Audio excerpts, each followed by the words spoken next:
जादुई तोता। एक छोटे से गांव में एक गरीब परिवार रहता था।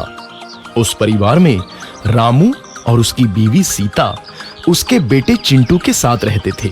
उसी गांव में एक तोता भी रहता था। उसका नाम था रघु। वो किस्मत का धनी था। जहां भी जाता वहां किसी भी चीज की कमी नहीं पड़ती थी। एक दिन रघु उड़ते उड़ते उस गरीब परिवार के घर गया। रघु सोचता है, अरे वाह, लगता है यहाँ आज बहुत अच्छा खाना मिलेगा। मैं पेट भर के खाऊंगा। वो एक कटोरी में रखे अमरूद देखता है। अरे वाह, अमरूद, मुझे तो ये बहुत पसंद है। मैं तो इसे पेट भर के खाऊंगा। रघु तोता अमरूद खाने ही लगता है। तभी सीता रघु को अमरूद खाते देखती है तो गुस्सा हो जाती है और उसे वहां से भगा देती है। भाग यहाँ से, न जाने कहां से आ जाते हैं।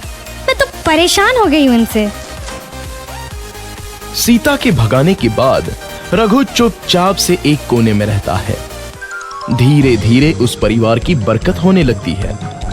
एक दिन रामू और सीता खाना खाते वक्त बातें करते हैं। आजकल हमारी बहुत तरक्की हो रही है, काम भी अच्छा चल रहा है। रामू कहता है।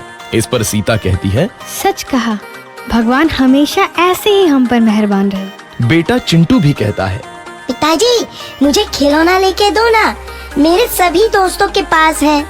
रामू कहता है, ठीक है, जरूर लाऊंगा। सीता कहती है, कितने खुश है सब, मेरे परिवार को किसी की नजर ना लगे।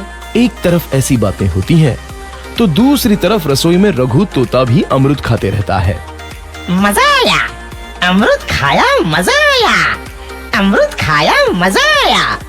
तभी सीता रसोई में आती है और रघु तोते को अमरूद खाते देख बहुत गुस्सा होती है। सीता रघु को बाहर निकालने के लिए पिंजरे में अमरूद रखती है। रघु जब अमरूद खाने लगता है तो पिंजरे का दरवाजा बंद हो जाता है और वो उसमें फंस जाता है। मुझे बाहर निकालो, मैं यहाँ फंस गया हूँ, मुझे बचाओ। अगले दिन सीता पिंजरा उठाकर बाहर दूर उस रघु को छोड़ देती है। रघु के जाते ही उनके घर आई बरकत धीरे धीरे कम हो जाती है। उन्हें बहुत घाटा होता है। सीता कहती है, ये क्या हो रहा है, अचानक इतना कैसे बदल गया? अभी तक तो सब कुछ अच्छा चल रहा था।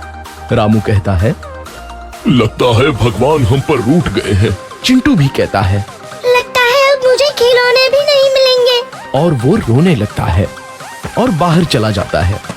कुछ दिन बाद रघु तोता फिर से उस घर में आता है। वापस आया, मैं वापस आया। अब मैं जमकर अमरूद खाऊंगा। रघु सीधा रसोई घर में चला जाता है और अमरूद खाने लगता है। कुछ देर बाद सीता रसोई में आती है और रघु को देख कहती है, एक तो घर में पहले से इतनी दिक्कत चल रही है और ऊपर से ये तोता मुझे और परेशान कर रहा है। सीता रघु को वहां से भगा देती है। रघु उड़कर किसी कोने में छुप जाता है। कुछ दिन बाद धीरे धीरे उस घर की बरकत वापस आने लगती है। काम भी अच्छे से चलने लगता है।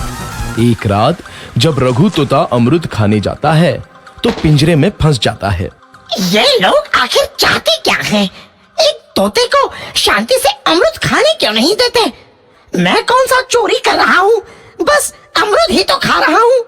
तभी रामू वहां आता है और पिंजरे में रघु तोते को देख उसे बाहर छोड़ देता है।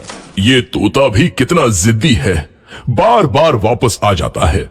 जैसे ही रामू रघु को छोड़ देता है, अगले दिन से फिर से उनके घर की बरकत जाने लगती है। काम में घाटा होता है। किसी को समझ नहीं आ रहा था कि ऐसा क्यों हो रहा है। रघु तोता घर आता है तो अचानक बरकत आती है और जब रघु तोता को बाहर निकालते हैं तो बरकत चली जाती है। एक दिन सीता रघु तोते के घर आने और बाहर जाने की स्थिति पर नजर रखती है। ये तोता जब भी घर आता है तो घर में बरकत आती है और जैसे ही ये घर से बाहर जाता है तो उसी के साथ बरकत भी चली जाती है। कहीं ये जादुई तोता तो नहीं है? अगली बार जब ये तोता घर आएगा तो मैं इसे कहीं नहीं जाने दूंगी। सीता रघु का बहुत इंतजार करती है, लेकिन रघु तोता दोबारा उस घर में कभी नहीं आता।